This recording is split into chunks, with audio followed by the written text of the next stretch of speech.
Good morning, students.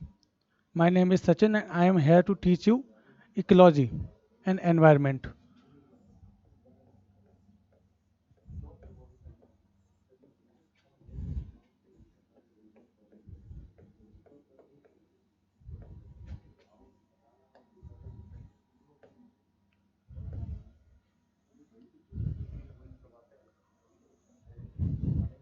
First of all, we should know कि किसी भी सिविल सर्विस के लिए किसी भी सब्जेक्ट में सबसे पहले क्या इम्पोर्टेंट है। बेसिकली अगर आपको पता हो कि सिविल सर्विस में सबसे ज़्यादा मोस्ट इम्पॉर्टेंट होता है स्ट्रैटेजी एंड स्मार्टनेस।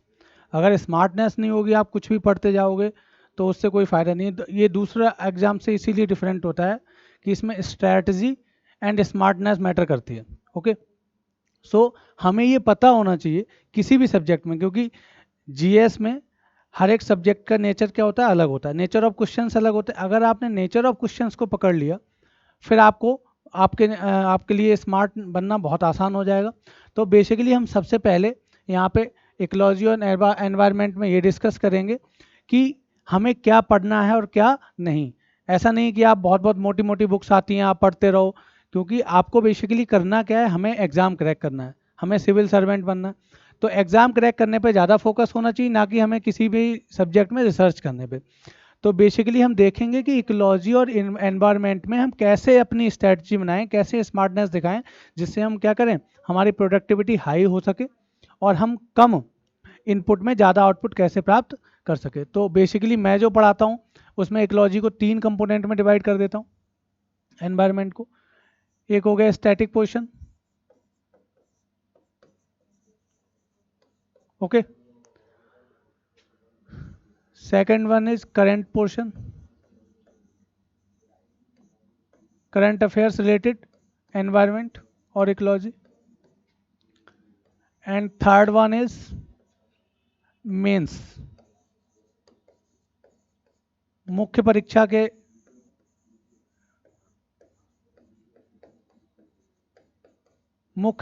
पर्सपेक्टिव से देखें तो इशूज, मुद्दे, ओके, एनवायरनमेंट के मुद्दे, ओके। ठीक है, तो 3 चीजें हमें पढ़नी है इकोलॉजी और एनवायरनमेंट में। सबसे पहले स्टैटिक पार्ट।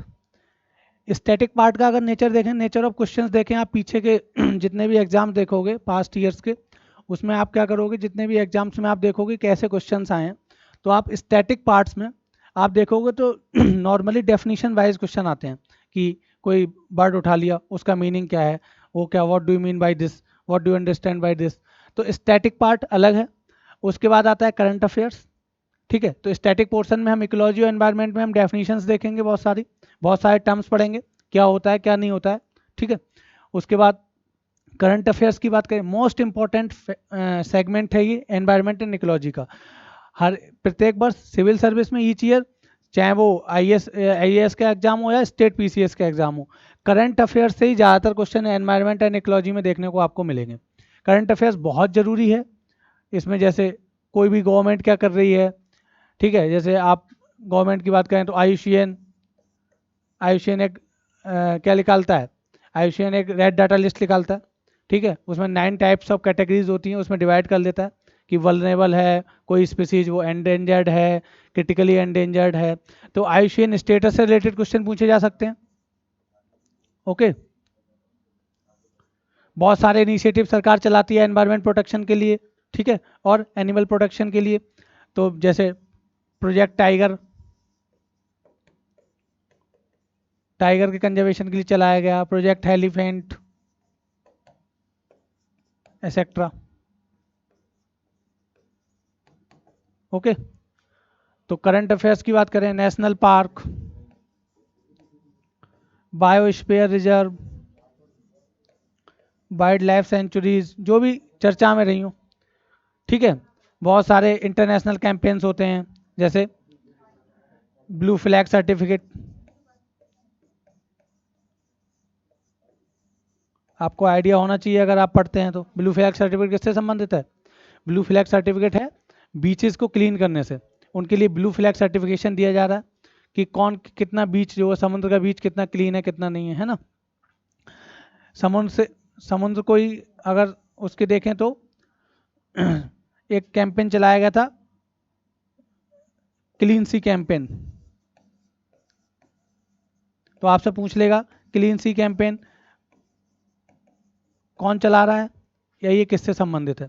तो ऐसे बहुत सारे करंट अफेयर्स के इशू पूरे साल चर्चा में रहते हैं, उन सबको आपको पढ़ना है। और most important COP, COP, conference of parties, हर साल होती है कॉन्फ्रेंस ऑफ पार्टीज, ठीक है। तो इस बार 26th कॉन्फ्रेंस ऑफ पार्टीज कहाँ से कहाँ हो रही है, यूके में, ग्लासगो में। ओके, तो वो पता होना चाहिए उसका एजेंडा क्या रहा। पेरिस क्लाइमेट डील बात करेंगे तो एक पेरिस क्लाइमेट डील, पेरिस जलवायु समझौता, क्लाइमेट डील, ओके, पेरिस जलवायु समझौता। भारत का आईएनडीसी क्या है इसमें, इंटेंडेड नेशनली डिटरमाइंड कंट्रीब्यूशन क्या है, भारत ने क्या डिसाइड किया है, क्या अपनी प्रतिबद्धताएं जताई हैं भारत ने। ओके, तो बहुत सारे करंट अफेयर्स ये पढ़ेंगे। और लास्ट में मेंस के पर्सपेक्टिव से अब क्या देखते हैं, issues, global warming, climate change, ठीक है, डिफॉरेस्टेशन हो रहा है, ठीक है, फ्लड आ रही है, फ्लड का मैनेजमेंट कैसे करना है हमें। ओके, आइस मेल्ट हो रहा है, बड़े बड़े ग्लेशियर्स क्या कर रहे हैं, मेल्ट कर रहे हैं, ठीक है। तो क्या हो रहा है वो जो है अभी देखा उत्तराखंड में एक ट्रेजेडी आई, ठीक है, बहुत बड़ा ग्लेशियर मेल्ट होके क्या हो गया, रिवर में गिर गया और वहां से फिर फ्लड जनरेट हो गई। तो वो सब क्या होता है, तो ये सारे इश्यूज हम क्या देखेंगे, ये सारे हम पॉल्यूशन की प्रॉब्लम, एयर पॉल्यूशन की प्रॉब्लम, और एग्रीकल्चर सेक्टर की वजह से पॉल्यूशन की प्रॉब्लम क्या हो रही है, तो वो सब हम देखेंगे इश्यूज में, और वो मेंस के पर्सपेक्टिव से बहुत इंपॉर्टेंट होते हैं। ओके, तो हम तीन चीज़ों पर कंसंट्रेट करेंगे, स्टैटिक पार्ट जिसमें हम पढ़ेंगे करंट अफेयर्स, और मेंस के पर्सपेक्टिव से। ओके, तो तीनों चीज़ों को मैं कवर करूंगा इस क्लास में। और मोस्ट इंपॉर्टेंट सेगमेंट क्या है प्रीलिम्स के लिए पर्सपेक्टिव से, मोस्ट इंपॉर्टेंट सेगमेंट है आपका करंट अफेयर्स, और देन मेंस के पर्सपेक्टिव से कौन सा है, issues. Okay, rest static part जितना पढ़ाना, ज़्यादा नहीं पढ़ना, इकोलॉजी में कोई मोटी मोटी बुक्स नहीं पढ़नी होती हैं, कुछ नहीं पढ़ना होता है, बहुत ही सेलेक्टेड मटेरियल पढ़ना है। जितना मैं पढ़ा दूं उतना सफिशिएंट होगा। आपको करंट अफेयर्स के सारे इशू करा दूंगा, एक दो आप चूंकि आपको बने रहना है करंट के साथ में, तो आप खुद भी पढ़ोगे उसके लिए, और मेंस के पर्सपेक्टिव से इश्यूज को डिस्कस करेंगे, ठीक है। तो ज़्यादा कुछ नहीं पढ़ना है, इसीलिए कहते हैं कि सिविल सर्विस में मेहनत बहुत ज़्यादा मैटर नहीं करती है, मेहनत के साथ साथ सबसे ज़्यादा जो चीज़ मैटर करती है वो है आपकी स्मार्टनेस और आपकी स्ट्रैटेजी। आप अदर एग्जाम्स में, वनडे एग्जाम में आप खूब मेहनत करो, खूब मेहनत करके आप सेलेक्ट हो सकते हो, लेकिन यहाँ पे सिविल सर्विस के एग्जाम में आपको खूब मेहनत करने से कुछ फ़ायदा नहीं होने वाला। फ़ायदा होगा अगर आप मेहनत के साथ साथ, आप हार्ड वर्क के साथ साथ आप क्या कर रहे हो, आप अपनी स्मार्टनेस और आपकी स्ट्रैटेजी अच्छी है। आप कुछ भी पढ़ते जा रहे हो, 12 घंटे पढ़ रहे हो, 8 घंटे पढ़ रहे हो, 10 घंटे पढ़ रहे हो, लेकिन आपको पता ही नहीं है क्या पढ़ रहे हैं, आप पढ़े जा रहे हैं, उससे कोई फ़ायदा नहीं होने वाला, क्योंकि ये एग्ज़ाम बहुत ही ज़्यादा डिफरेंट है, ठीक है। तो आपको बेसिकली करना क्या है, इसमें स्मार्टनेस दिखानी है, हमें क्या पढ़ना है, मिनिमम इनपुट से मैक्सिमम आउटपुट कैसे लेना है। ओके, ठीक है, तो ये नोट कर लिया। ओके, आगे चलते हैं, तो स्टार्ट करते हैं आज स्टैटिक पार्ट। उसके बाद हम मेंस के इश्यूज देखेंगे, और उसके बाद क्या देखेंगे, हम करंट अफेयर्स के इश्यूज भी कवर करेंगे एक दो क्लास में, ठीक है।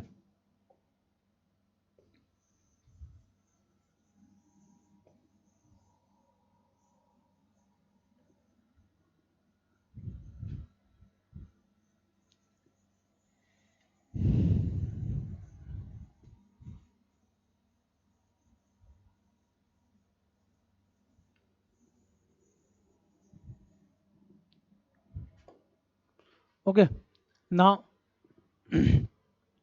स्टैटिक पोर्शन से स्टार्ट करते हैं। सबसे पहले तो सबसे पहले हमें पता होना चाहिए कि एनवायरनमेंट या इकोलॉजी होती क्या है बेसिकली।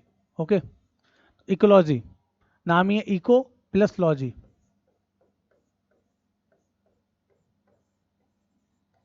लॉजी का मीन्स होता है किसी भी चीज की क्या, स्टडी। ओके, अध्ययन। इको मीन्स हम क्या कर रहे हैं, हम एनवायरनमेंट अर्थात पर्यावरण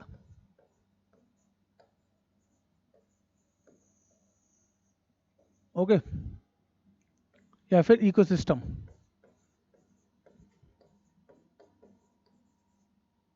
पारिस्थितिकी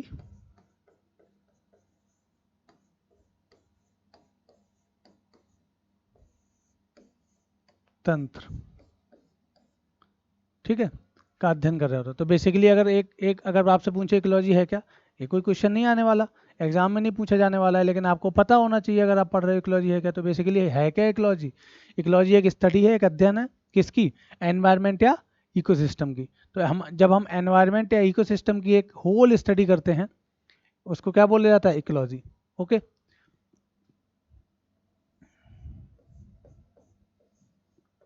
यूजीन ओडम,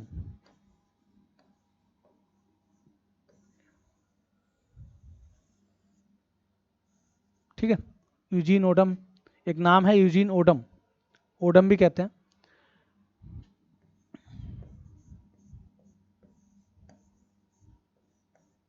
इनको फादर ऑफ इकोलॉजी कहा जाता है,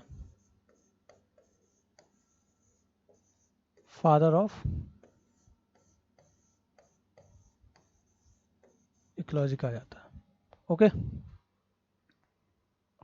यूजीन ओडम, इनको क्या कहा जाता है? फादर ऑफ इकोलॉजी, अर्थात इकोलॉजी पार्स इकोलॉजी का या एनवायरनमेंट और इकोलॉजी का जनक, father of ecology. Okay, Eugene Odum, ठीक है। तो सबसे पहले बात करते हैं, अगर टर्म आया environment,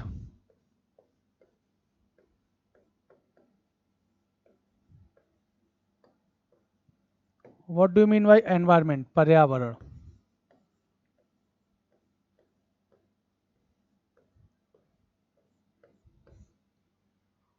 okay, what do you mean by ecology environment, पर्यावरण।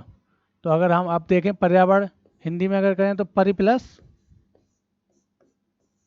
आवरण, ठीक है, परि प्लस आवरण, अर्थात हमारे चारों ओर का ये जो आवरण है, जो फिजिकल फैक्टर से घिरा हुआ हमारे चारों तरफ का आवरण है, जो नॉन बायोटिक एबायोटिक जो कंपोनेंट्स होते हैं, अभी हम पढ़ेंगे अबायोटिक और बायोटिक कंपोनेंट्स क्या होते हैं। तो अबायोटिक अर्थात जो अजैविक घटक होते हैं पर्यावरण के, जो फिजिकल प्रॉपर्टीज होती है नेचर की, उनसे घिरा हुआ जो हमारे चारों तरफ का एटमॉस्फेयर अर्थात आवरण है, उसी को क्या बोला गया है? पर्यावरण। ओके, इंग्लिश में क्या कहेंगे? तो जो नेचुरल लैंडस्केप है हमारा,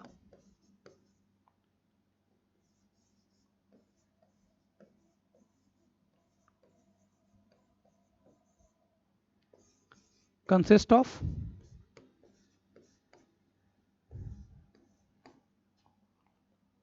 फिजिकल प्रॉपर्टीज,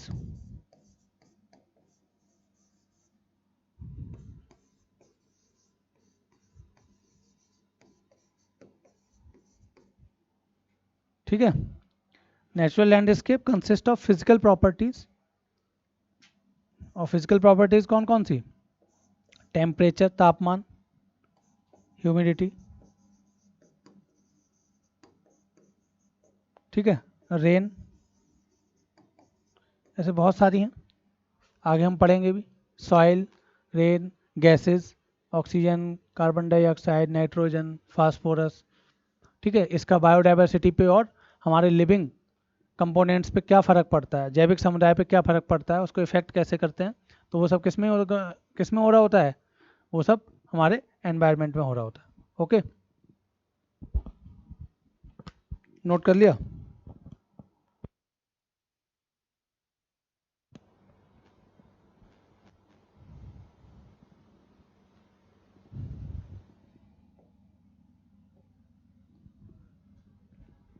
आगे बढ़ते हैं, ठीक है। एनवायरनमेंट हमने देख लिया क्या होता है। अब एनवायरनमेंट के बाद एक टर्म आया था इकोसिस्टम, इको सिस्टम, पारिस्थितिकी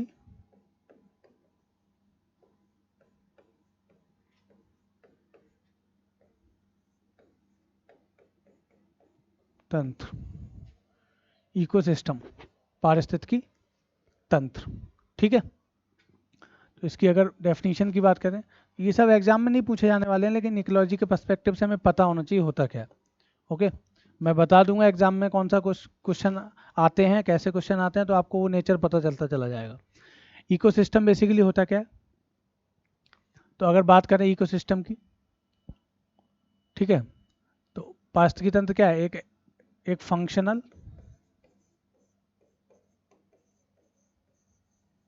ओके, पारिस्थितिकी तंत्र क्या है? अगर हम पारिस्थितिकी तंत्र की बात करें तो एक functional and structural unit of biosphere. Okay, functional and structural unit of biosphere अर्थात जैव मंडल की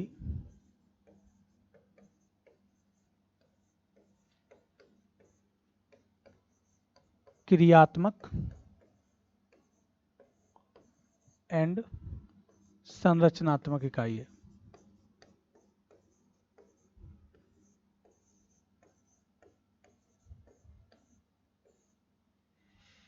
ठीक है, तो अगर देखें तो क्या है पारिस्थितिकी तंत्र? क्या है? इकोसिस्टम क्या है?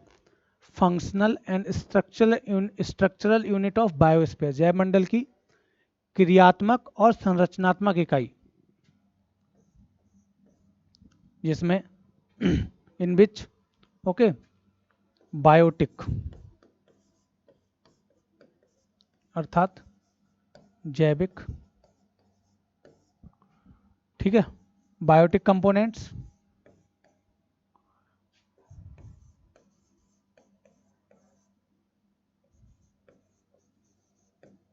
ठीक है, जैविक समुदाय जो है, जैविक घटक क्या करते हैं? निवास करते हैं।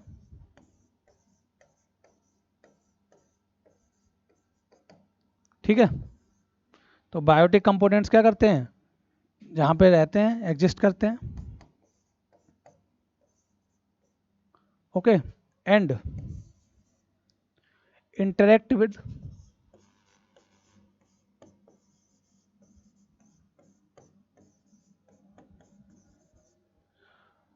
Abiotic component.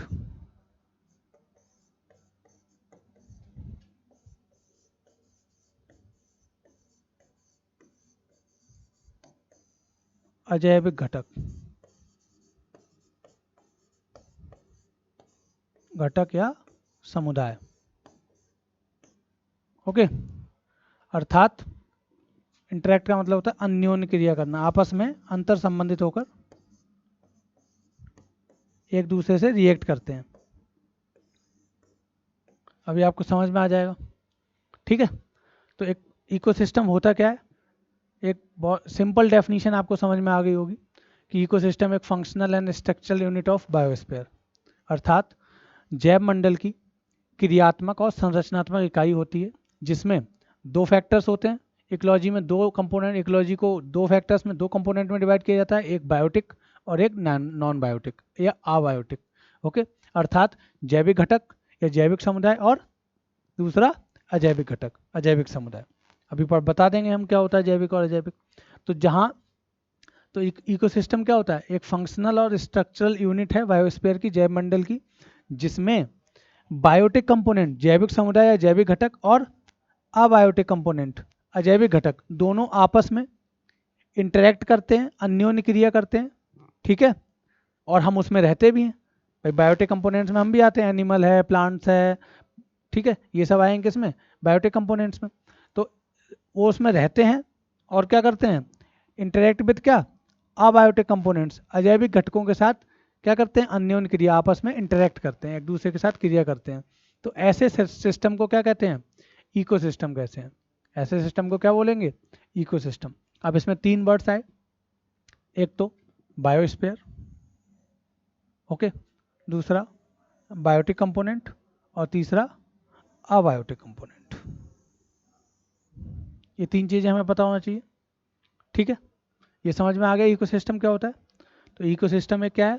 फंक्शनल और स्ट्रक्चरल यूनिट ऑफ बायोस्फीयर है, अर्थात जैव मंडल की संरचनात्मक और क्रियात्मक इकाई है, जिसमें बायोटिक कंपोनेंट्स, अर्थात जैविक समुदाय निवास करता है।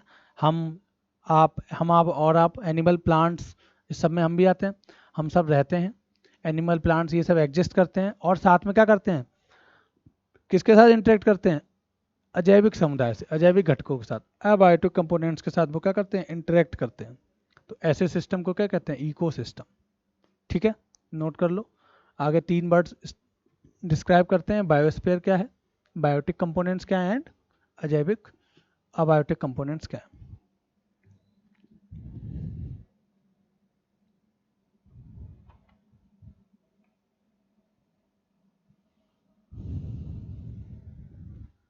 ठीक है, आगे बढ़ते हैं। अब बात करते हैं सबसे पहले बायोटिक कंपोनेंट्स।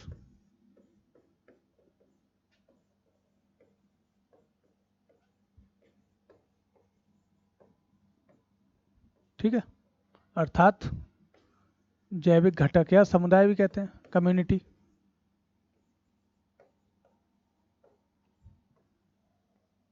ठीक है, एनवायरनमेंट में या इकोलॉजी में बायोटिक कंपोनेंट्स क्या होते हैं, अर्थात जैविक समुदाय या जैविक बायोटिक कम्युनिटी क्या होती है, जैविक समुदाय या जैविक घटक क्या होते हैं। ठीक है, तो अगर हम इसकी बात करें, plants, animals,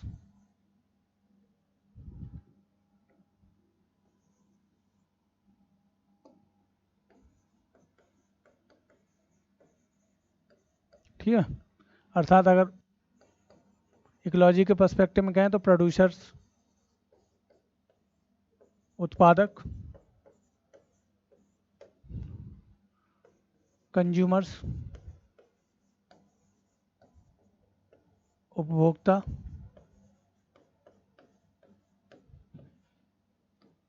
producers, consumers and decomposers,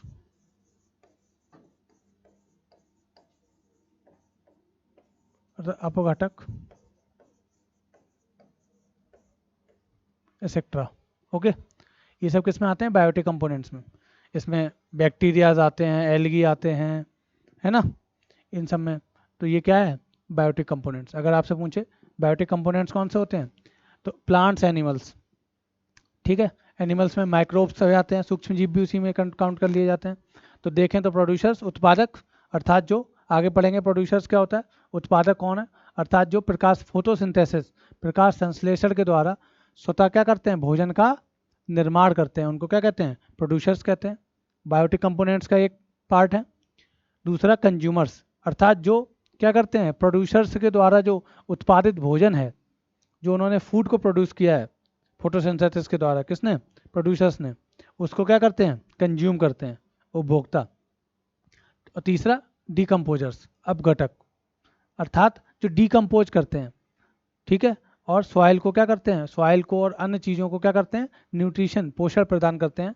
कार्बनिक और इनऑर्गेनिक और ऑर्गेनिक मटेरियल्स को क्या करते हैं, डिकम्पोज करते हैं। तो 3 चीज़ें हो गई बायोटिक कंपोनेंट्स। प्लांट्स, एनिमल्स आते हैं जिसमें प्रोड्यूसर्स, कंज्यूमर्स और डिकम्पोजर्स आते हैं, अर्थात लिविंग थिंग्स। इनको क्या कहते हैं, लिविंग थिंग्स, लिविंग कंपोनेंट्स, जिसमें जीवन होता है, जैविक समुदाय जिसमें क्या है, जीवन है। ठीक है, दूसरा था अबायोटिक या नॉन बायोटिक।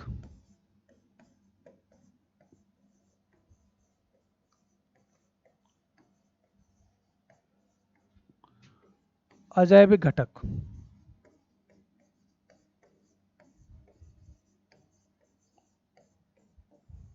नॉन बायोटिक या अजैविक घटक, अबायोटिक कंपोनेंट्स, अर्थात इसमें क्या होगा, ये नॉन लिविंग होंगे, इसमें जीवन नहीं होगा।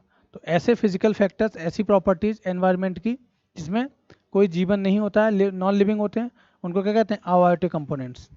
ठीक है, फॉर एग्जांपल एनवायरनमेंट की बात करें तो टेम्परेचर, तापमान,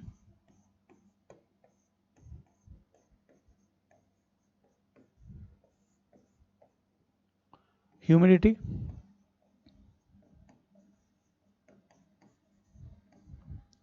आर्द्रता, ओके, रेन, जिससे जल प्राप्त होता है, वर्षा। और अगर बात करें तो जो हमारे एटमॉस्फेयर में गैसेज हैं, oxygen, carbon dioxide, nitrogen, phosphorus, है ना। ठीक है, क्योंकि हम क्या देखते हैं, फोटोसिंथेसिस में हम कौन सी गैसेज, हमारे प्लांट्स क्या करते हैं, कार्बन डाइऑक्साइड लेते हैं और ऑक्सीजन को रिलीज करते हैं। ठीक है, कार्बन डाइऑक्साइड से क्या करते हैं, वो फूड का, भोजन का, फूड को जनरेट करते हैं, भोजन का निर्माण करते हैं। ठीक है, तो गैसेज भी इसका एक कंपोनेंट है। अगर और बात करें तो क्या, सॉइल, ठीक है, मृदा। ओके, इसी से, सॉइल से ही क्या करते हैं प्लांट्स और ये सब क्या करते हैं, मिनरल्स को लेते हैं, खनिज तत्वों को, खनिज लवणों को लेते हैं, मिनरल्स को लेते हैं। ठीक है, और भोजन का निर्माण करते हैं। तो ये सब क्या हो गए, नॉन लिविंग कंपोनेंट। ये सब क्या हो गए, अबायोटिक कंपोनेंट्स, किसके, इकोसिस्टम के। ठीक है, एक टर्म और बचा था, बायोस्फीयर।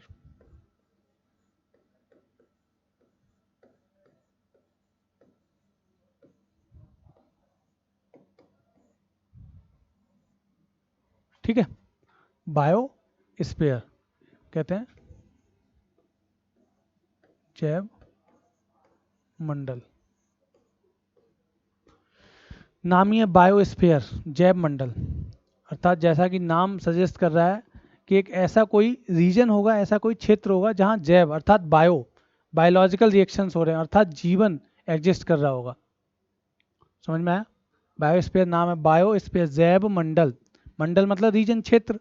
तो ऐसा कोई क्षेत्र रहा होगा जिसमें क्या कर रहा होगा, जीवन एग्जिस्ट कर रहा होगा।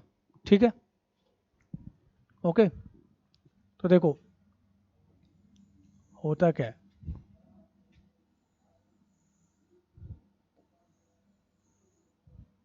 ठीक है, ये स्थल मंडल मान लो,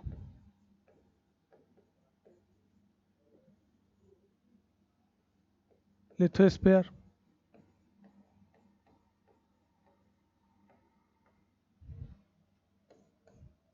ये वायुमंडल मान लो,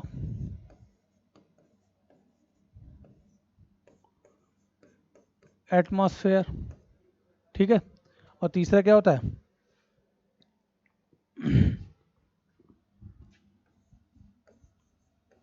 जलमंडल,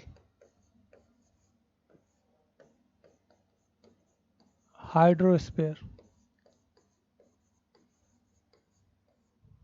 ओके, तो बायोस्फीयर जैव मंडल है क्या, सबसे पहले ध्यान रखना, जैसा कि इसका नाम as the name suggest, biosphere, जैव मंडल, मंडल कोई रीजन, कोई क्षेत्र रहा होगा, जैव अर्थात बायोलॉजिकल अर्थात जैविक, बायो से संबंधित है, जैव से संबंधित है, अर्थात लिविंग ऑर्गेनिज्म से संबंधित है, अर्थात ऐसा कोई क्षेत्र होगा जहाँ पे क्या होगा, बायोलॉजिकल रिएक्शंस हो रही हैं, अर्थात जीवन मौजूद होगा।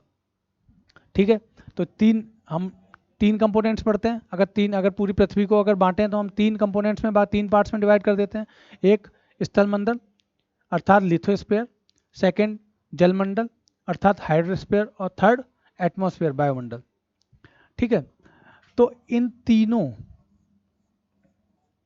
ठीक है, इन तीनों को मिलाने वाला ऐसा क्षेत्र, ठीक है, इन तीनों के मिलन स्थल पर एक ऐसा क्षेत्र जहां पर क्या हो, तो अगर इसकी जैव मंडल पूछे आपसे क्या है तो क्या होगा, तो इन तीनों को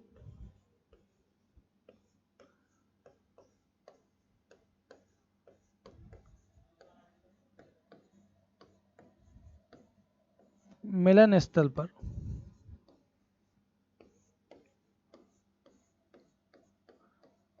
ऐसा क्षेत्र जहां जीवन का अंश मौजूद हो।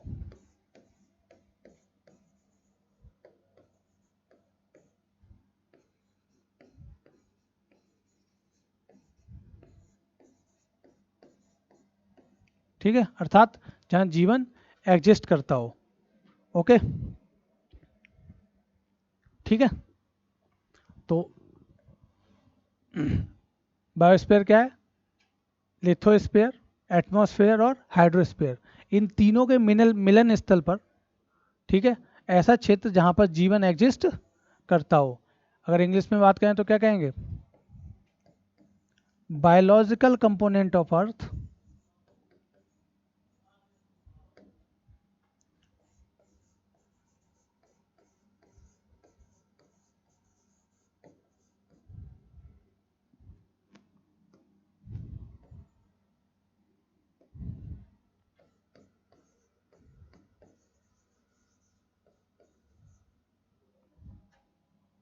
which includes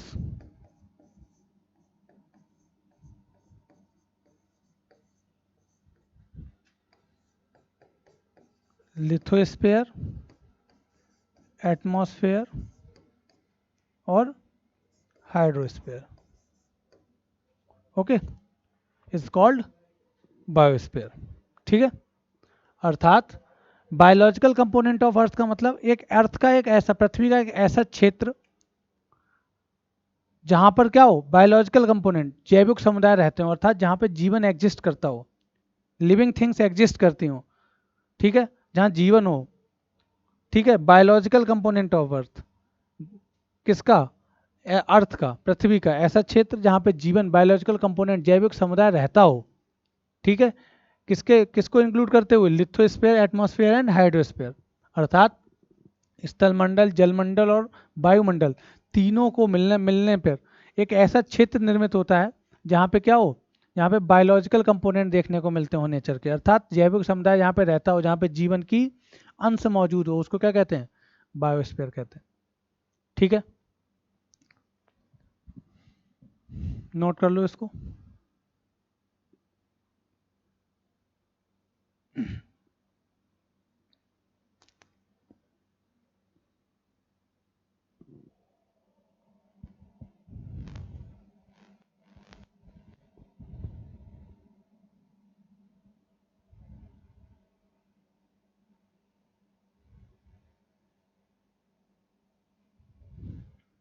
ओके, आगे चलते हैं।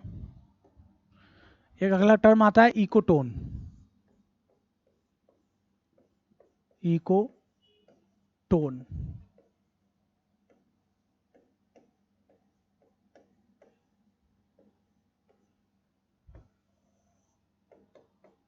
देख लेते हैं क्या होता है इकोटोन। पूछेगा ये भी नहीं, थोड़ा पता होना चाहिए। तो इकोटोन होता क्या है? इकोटोन एक ट्रांजिशन एरिया होता है। क्या होता है?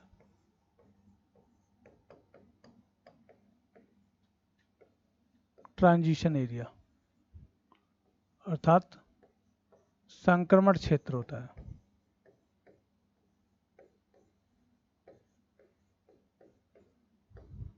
ठीक है, एक संक्रमण क्षेत्र होता है। कौन? क्या? इकोटोन एक ट्रांजिशन एरिया होता है, किसके?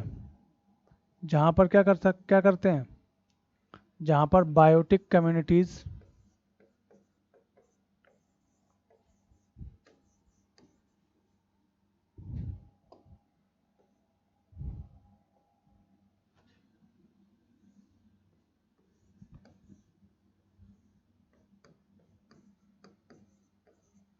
जैविक समुदाय,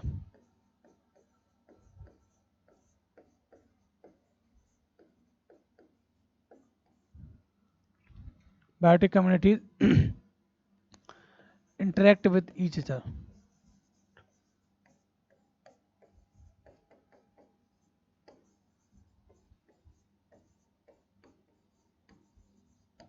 ठीक है, तो एक ऐसा ट्रांजिशन, संक्रमण क्षेत्र, ठीक है, जिसमें क्या होता है, बायोटिक कम्युनिटीज, जैविक समुदाय एक दूसरे से क्या कर रहे होते हैं? इंटरेक्ट कर रहे होते हैं। ठीक है, तो जो ये ट्रांजिशन एरिया होता है, transition area between two ecosystem,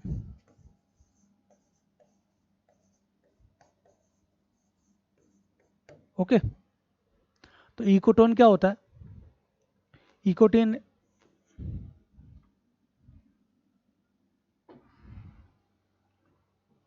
ecotone होता क्या है? इकोटोन एक ट्रांजिशन एरिया होता है, ठीक है, जिसमें जैविक समुदाय बायोटिक कम्युनिटीज एक दूसरे से क्या करते होते हैं? इंटरेक्ट कर रहे होते हैं, एक दूसरे से अन्योन्य क्रिया करके रह रहे होते हैं, ठीक है।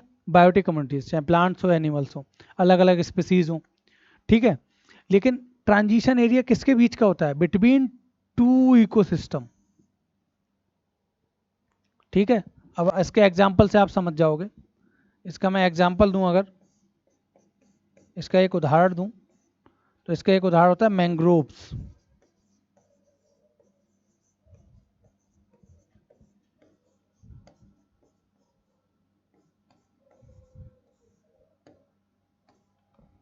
तो जो मैंग्रोव वन होते हैं, मैंग्रोव फॉरेस्ट भी कहते हैं, मैंग्रोव भी कहते हैं, तो जो मैंग्रोव वन होते हैं वो इकोटोन का उदाहरण होते हैं, इकोटोन का एग्जाम्पल्स होते हैं, ठीक है। Mangroves, ecotone. तो ये मैंग्रोव क्या होता है? ट्रांजिशन एरिया होता है, ठीक है। एक ट्रांजिशन एरिया होता है किसमें? बिटवीन टू इकोसिस्टम्स, दो इकोसिस्टम के बीच का एक ट्रांजिशन एरिया होता है, जिसमें बायोटिक कम्युनिटीज, और बायोटिक स्पीसीज अलग अलग वो क्या करते हैं? एक दूसरे से इंटरेक्ट करते हैं, ठीक है। ये मैंग्रोव अगर बात करें तो मैंग्रोव के कौन से दो इकोसिस्टम के बीच का एरिया होता है? अगर हम बात करें तो देखा, आपने देखा होगा कि जो समुद्र हमारा टेरेस्टेरियल इकोसिस्टम है,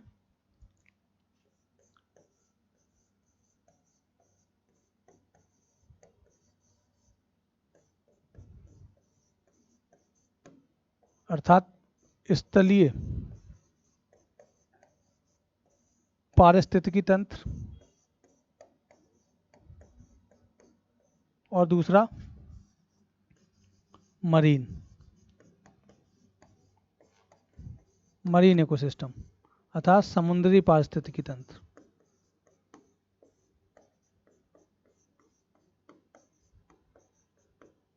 ओके।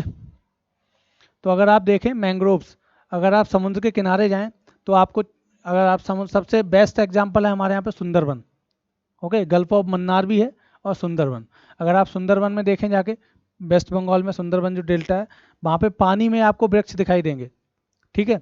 तो पानी में वृक्ष दिखाई देंगे बहुत सारे, और जो दलदली भूमि होगी, तो वहाँ पे मैंग्रोव वन जनरेट, वहाँ पे मैंग्रोव वनों की उत्पत्ति होती है, वहाँ देखने को मिलते हैं, ठीक है। आगे मैंग्रोव भी पढ़ेंगे क्या होते हैं, उनकी प्रॉपर्टीज़ क्या होती हैं, ठीक है, इनके फ़ायदे क्या हैं, ये बायोडाइवर्सिटी को कंजर्व करने के लिए क्यों जरूरी हैं, ठीक है, इनसे क्या फ़ायदे होते हैं, मरीन इकोलॉजी का पर इनका क्या प्रभाव पड़ता है, क्या पॉजिटिव इफेक्ट पड़ता है, वो सब हम आगे पढ़ेंगे, ठीक है। और ये करंट के इश्यूज भी होते हैं, ठीक है।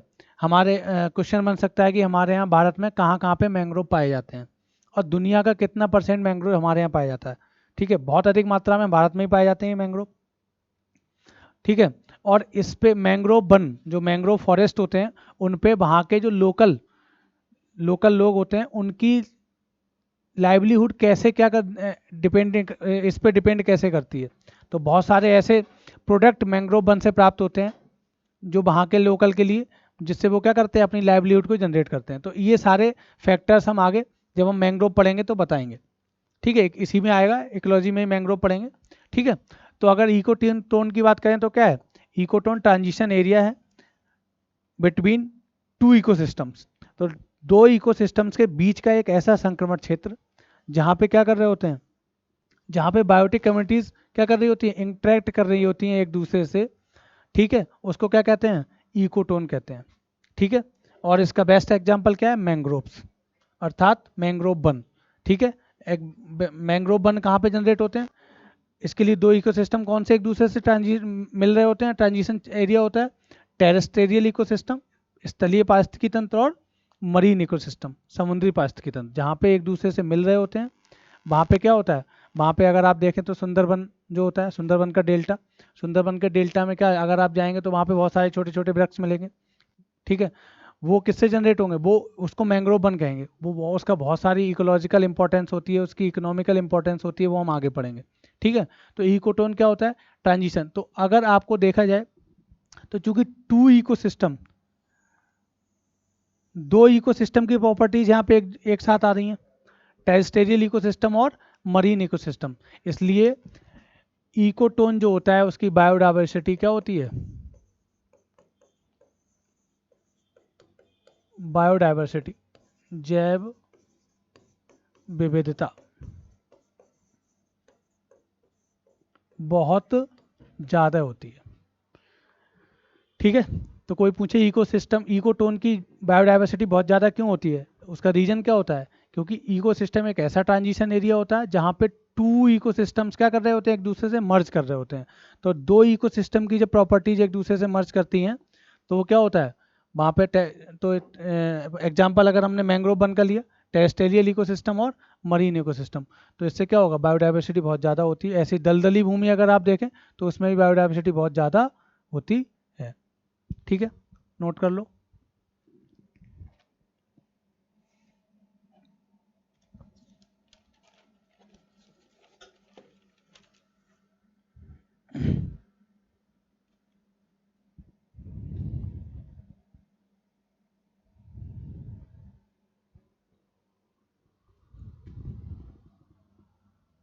नाउ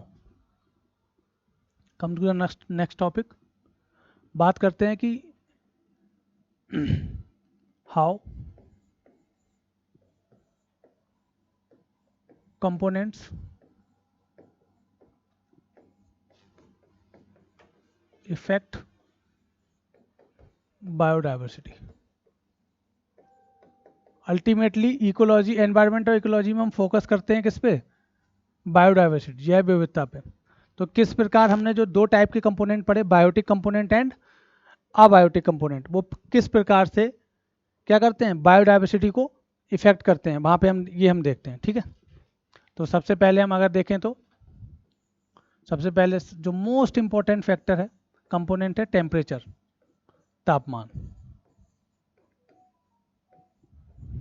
ओके, तापमान ये कैसा कंपोनेंट है आपको बता चुके हैं हम, कैसा है, नॉन बायोटिक, अबायोटिक, अजैविक घटक है इकोलॉजी का, इकोसिस्टम का। तो टेम्परेचर किस प्रकार से बायोडाइवर्सिटी को इम्पैक्ट करेगा ये देखेंगे। और सबसे मोस्ट इंपॉर्टेंट फैक्टर है, मोस्ट इंपॉर्टेंट कंपोनेंट है जो बायोडाइवर्सिटी को क्या करता है, इफेक्ट करता है। ठीक है, कैसे इफेक्ट करता है? ठीक है, अगर देखा जाए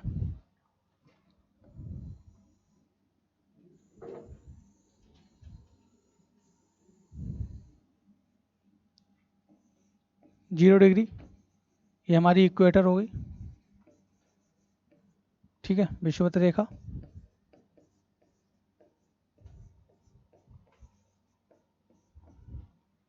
और ये 90 degree north south, 90 degree north south poles हो गए। ठीक है, तो 0 डिग्री इक्वेटर और 90 डिग्री। अगर हम 0 डिग्री से नॉर्थ, 90 डिग्री नॉर्थ और साउथ की ओर जाते हैं, पोल्स की ओर जाते हैं, तो ये हमें पता है कि टेम्परेचर क्या होता जाता है, कम होता जाता है। रीजन क्या है, आपने ज्योग्राफी में पढ़ा होगा कि सूर्य की किरणें जो होती हैं क्या होती हैं, जैसे जैसे हम 0 डिग्री से 90 डिग्री की ओर जाते हैं वैसे वैसे सूर्य की किरणों का तिरछापन बढ़ता जाता है और वो ज़्यादा डिस्टेंस ट्रेवल करती हैं। ज़्यादा डिस्टेंस ट्रेवल करने की वजह से क्या होता है, उनका इंटेंसिटी कम हो जाती है और उसकी वजह से जो लैंड पे टेम्परेचर क्या होता है, कम होता जाता है। ठीक है, तो 0 डिग्री से 90 डिग्री की ओर जाते हैं तो टेम्परेचर कम होता जाता है। जब टेम्परेचर कम होगा तो टेम्परेचर का डायरेक्ट रिलेशन होता है किससे, ह्यूमिडिटी से। ठीक है, तो टेम्परेचर जब कम होता है तो जहाँ पे भी वाटर बॉडीज होंगी, जहाँ भी जल जल निकाय होंगे, वहाँ पे क्या होगा, वहाँ पे बाष्पीकरण, वेपराइजेशन कम होगा। जब वेपराइजेशन अगर कम होगा, ह्यूमिडिटी कम होगी, और ह्यूमिडिटी कम होगी तो बादल कम बनेंगे तो बरसात कम होगी। तो टेम्परेचर कम होने की वजह से क्या होगा, रेन कम होती है, वर्षा कम होती है, और इसकी वजह से क्या होता है, बायोडाइवर्सिटी, जैव विविधता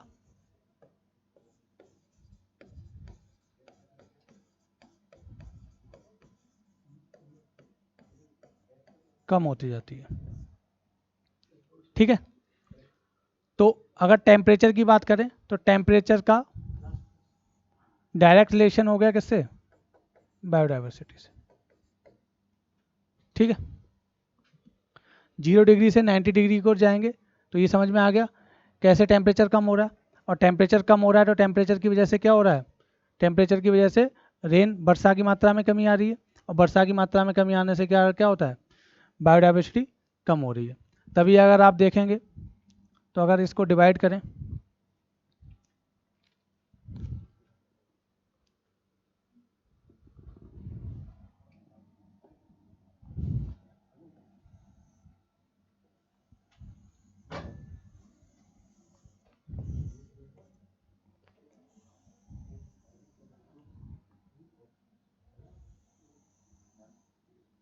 तो अगर आप 0 डिग्री से अगर 10 डिग्री तक जाएं नॉर्थ साउथ, तो आपको ट्रॉपिकल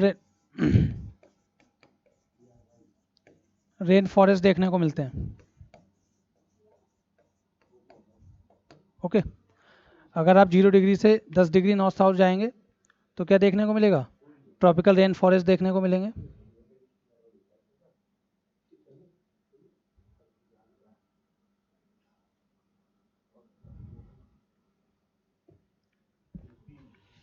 ठीक है, उसके बाद 10 डिग्री से 30 डिग्री के बीच देखेंगे नॉर्थ साउथ,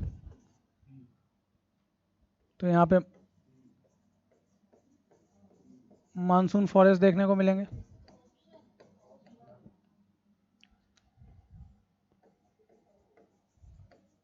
सवाना क्लाइमेट होगा यहाँ पे, सवाना ग्रासलैंड कह सकते हैं।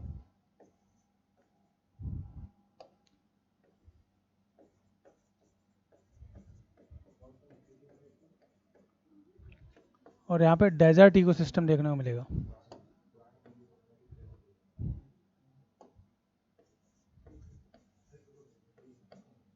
ठीक है, अगर आगे बात करें 30 डिग्री से 60 डिग्री के बीच में,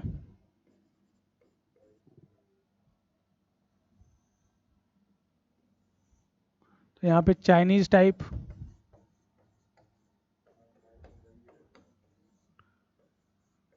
मानसून फॉरेस्ट देखने को मिलेंगे।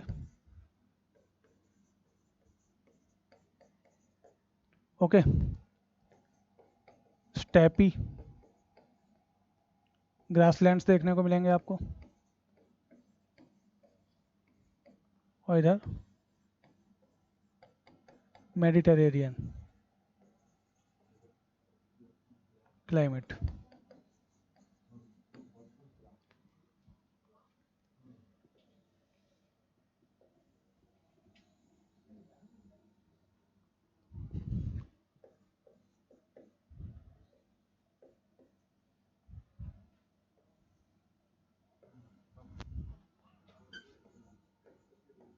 लॉरेंशियन टाइप क्लाइमेट देखने को मिलेगा। ये ज्योग्राफी में आपने पढ़ा होगा। इधर साइबेरियन टाइप टाइप और इधर ब्रिटिश टाइप।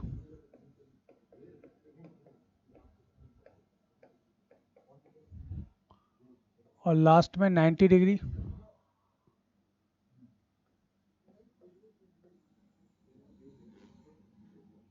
यहाँ पे टुंड्रा फॉरेस्ट देखने को मिलेंगे आपको।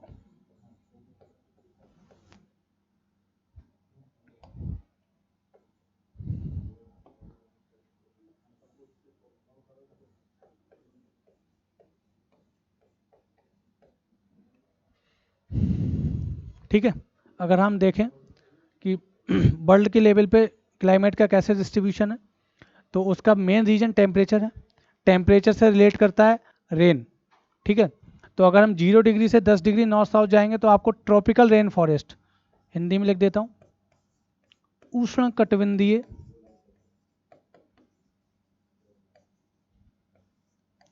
वर्षा वन देखने को मिलेंगे। ठीक है, ये हमारा लैंड है, ये हमारा कॉन्टिनेंटल है। इसके इधर क्या है? समुद्र है, और इधर भी ओशियन है। ठीक है, तो ये ओशियन प्लेट है दोनों तरफ, और बीच में क्या है? हमारा कॉन्टिनेंट है। तो हम कॉन्टिनेंट पे बात कर रहे हैं, तो ये ईस्ट को क्या, कॉन्टिनेंट का क्या हुआ? ईस्ट को, ये ईस्ट पार्ट हुआ और ये वेस्ट पार्ट हुआ। ठीक है, तो आपने ज्योग्राफी में भी पढ़ा होगा। तो ट्रॉपिकल रेन फॉरेस्ट, इनकी बायोडाइवर्सिटी सबसे ज़्यादा होती है। रीजन क्या है? 0 डिग्री इक्वेटर, इक्वेटर पे टेम्परेचर, इक्वेटर पे लगभग पूरे वर्ष भर सूर्य की किरणें क्या होती हैं? पर लंबवत पड़ती हैं, तो टेम्परेचर ज़्यादा रहता है। इसकी वजह से यहाँ वर्षा ज़्यादा होती है, इसीलिए यहाँ पे क्या, ट्रॉपिकल रेन फॉरेस्ट, उष्णकटिबंधीय वर्षावन पाए जाएंगे। जैसे भारत में अंडमान निकोबार, अंडमान निकोबार में क्या, बहुत अधिक वर्षा होती है, तो वहाँ पे ट्रॉपिकल रेन फॉरेस्ट देखने को मिलते हैं। अमेजन फॉरेस्ट इसके लिए जाने जाते हैं पूरे वर्ल्ड में। ठीक है, तो अगर बात करें ट्रॉपिकल रेन फॉरेस्ट, उष्णकटिबंधीय वर्षावन, टेम्परेचर जैसे जैसे ऊपर बढ़ते जाएंगे, नॉर्थ और साउथ पोल की ओर बढ़ेंगे, वैसे वैसे टेम्परेचर कम होगा, तो बायोडाइवर्सिटी क्या करती होती जाएगी? अपने आप टेम्परेचर के साथ कम होती जाएगी। तो इसके बाद क्या, मानसून फॉरेस्ट, भारत में इसी टाइप का क्लाइमेट देखने को मिलेगा। मानसूनी वन,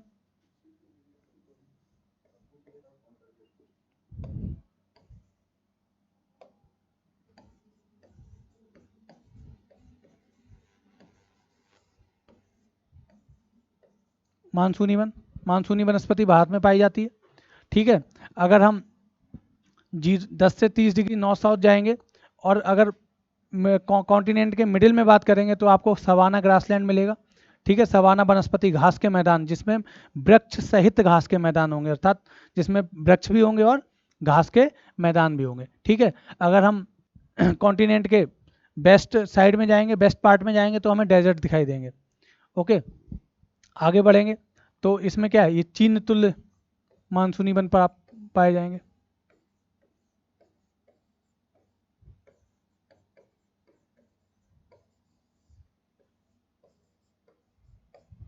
ठीक है, ये स्टेपी ग्रासलैंड्स अर्थात वृक्ष रहित घास के मैदान। स्टेपी ग्रासलैंड में क्या पाया जाता है, वृक्ष रहित घास के मैदान पाए जाएंगे, यहाँ पे वृक्ष नहीं पाए जाएंगे। और ये भूमध्य सागरीय जलवायु, ज्योग्राफी में ये सब पढ़ा होगा आपने, इसकी प्रॉपर्टीज क्या होती हैं। फिर भी एक बार इकोलॉजी में हम इसको पढ़ लेंगे। भूमध्य सागरीय जलवायु पाई जाएगी। ठीक है, इसके बाद बात करें तो हम लॉरेंशियल तुल्य जलवायु प्रदेश, लॉरेंशियन।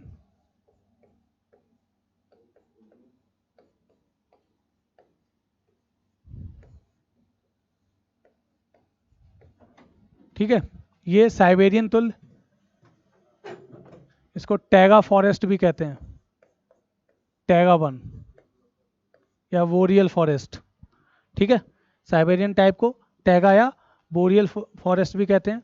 और यहाँ पे ब्रिटिश तुल्य जलवायु प्रदेश पाए जाते हैं। लास्ट में क्या, टुंड्रा फॉरेस्ट, जिनकी बायोडाइवर्सिटी सबसे कम होती है, क्योंकि यहाँ पे मोस्टली क्या होता है, यहाँ पे मोस्टली ग्लेशियल लैंडस्केप पाया जाता है, बहुत सारी बर्फ होती है। बर्फ में क्या होता है, वहाँ पे बर्फ की वजह से वहाँ पे ज़्यादातर कोई किसी भी प्रकार के बहुत अधिक वन नहीं पाए जाते हैं। ठीक है, तो इस प्रकार से हम क्या करते हैं, पूरे वर्ल्ड में क्लाइमेट का या फिर बायोडाइवर्सिटी का डिवीजन करते हैं, और उसका मेन रीजन क्या है, टेम्परेचर। ठीक है, नोट कर लो।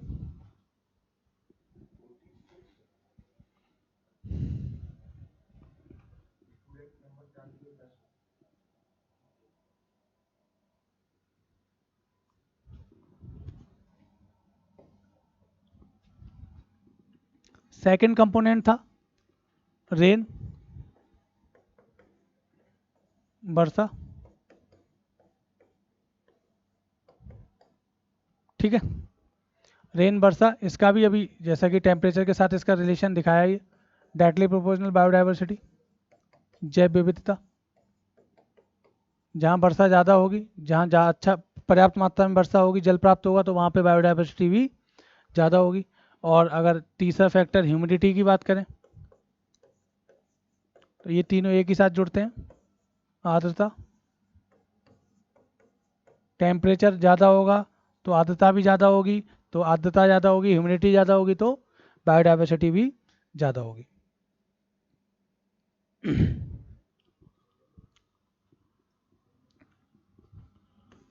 चौथा नॉन बायोटिक कंपोनेंट है लाइट,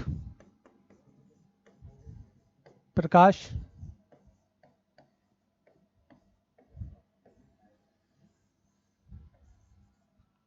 ठीक है, इसका सीधे किससे संबंध होता है,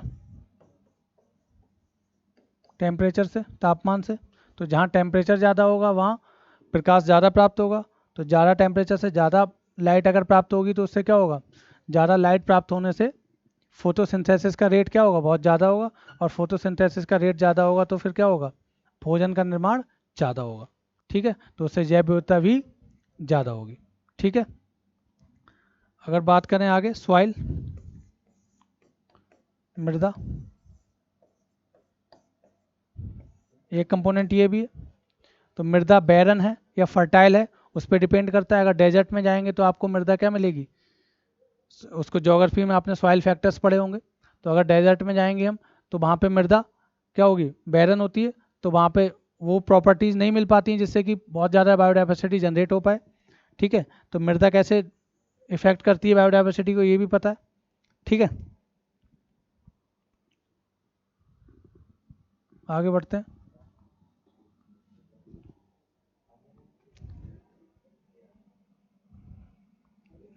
नाउ अब देखते हैं कि बायोटिक कंपोनेंट्स जो होते हैं,